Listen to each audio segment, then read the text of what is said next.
Welcome to another video from Gweilo 60. We're in Rongan, about 4.5 hours north of Nanning.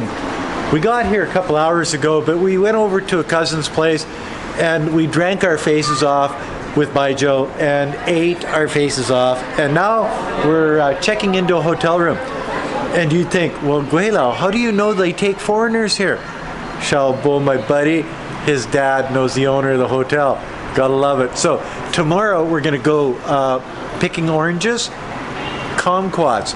Never done it before. Didn't even know what a kumquat was before I came to China. So this could be interesting. So stay tuned.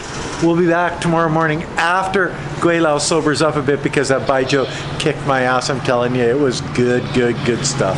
Anytime you can wake up and you can look out your window again and see what I see, it's a good day. I'm going to turn the camera around.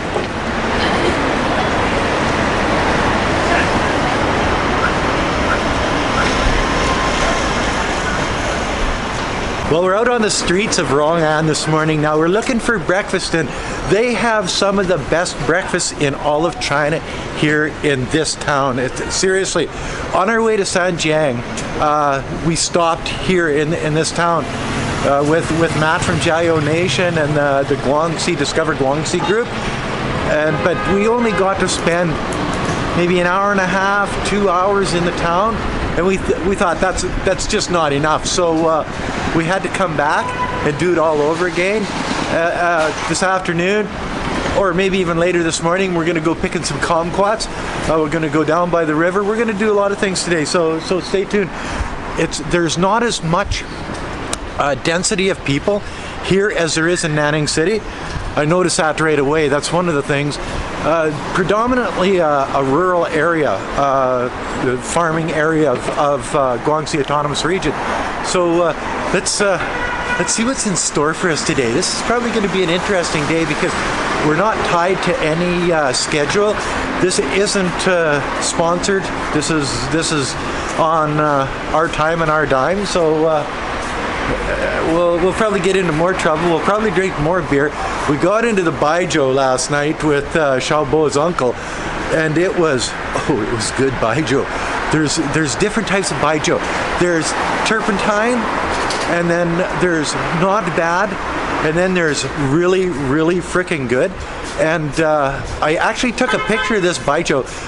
I'll put it in this video so people can, if you're wondering what's a good Baijiu, oh, this one was a good Baijiu.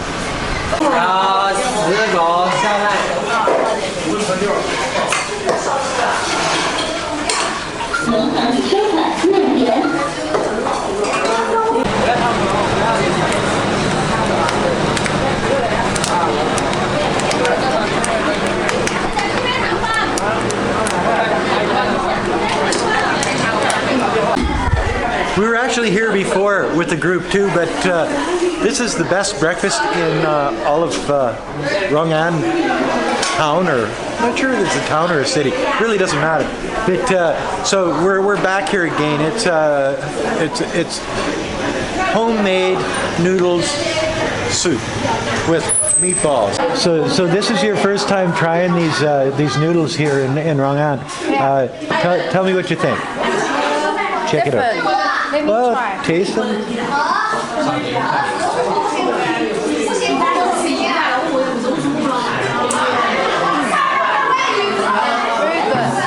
So how popular is this place, eh? Like really? Last time we were along the river here in Rongan, it was really murky because they had the floods going on and stuff. So it churned up the water. So the water looked basically yellow and muddy. Now it's just clean. You gotta love it. What a beautiful place this is. You know, it's quiet. It's oh, the boys are fishing. Oh yeah. China MSA. See, that's the water police. They got their own office on a barge. Cool, eh? I guess you gotta have police for the water everywhere. We have it in Canada, they have it in the States, and they have it here on the river, the Rongan Guangxi Autonomous Region. See? And again, you know, I really don't understand Why? Right on the river like this. This would be super prime property for anybody, anywhere in the world, especially with a river that is this clean. And you look, and it's sort of like old, slummy houses along the river here. You think somebody, a developer with some foresight, would come and say, hey, this has got to be worth its weight in gold. Talk to these people, buy their properties, or make an arrangement. And wouldn't this be a nice place for a set of condos or townhouses, high-end townhouses along the riverfront? Think about it. Any investors out there?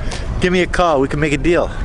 I get the first choice on the nicest condo, though. You got to give it to me because it was my idea. And walking along the river here, the smell of the water, it's like the smell when you're putting a boat in the water at Waskesiu or at St. Bru or any northern Canadian lake. That way, it smells clean. It smells like you're at the lake and going swimming is what it smells like. So that's a good thing.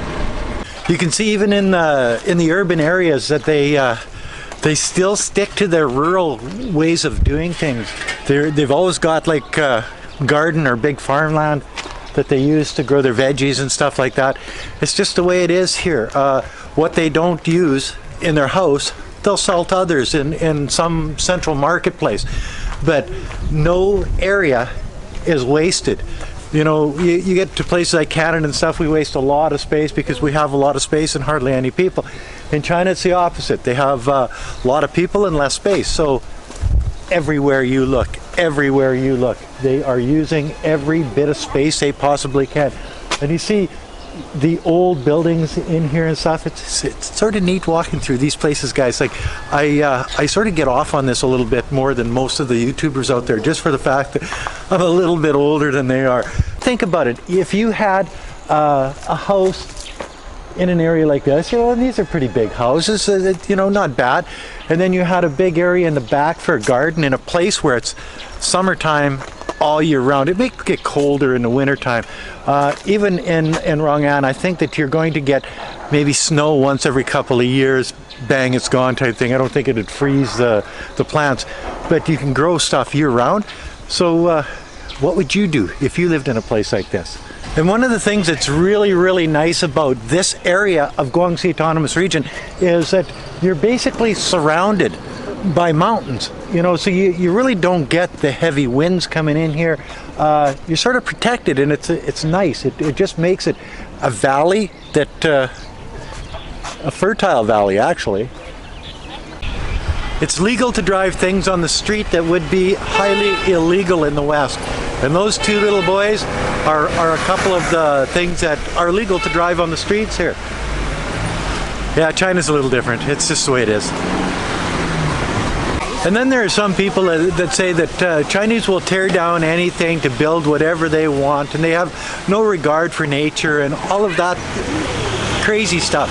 Well, this is in the middle of the street in Rongan where this tree was too old, so they wouldn't cut it down. The drivers basically just drive around it, and that's preserving nature, I guess, in the big city or small town.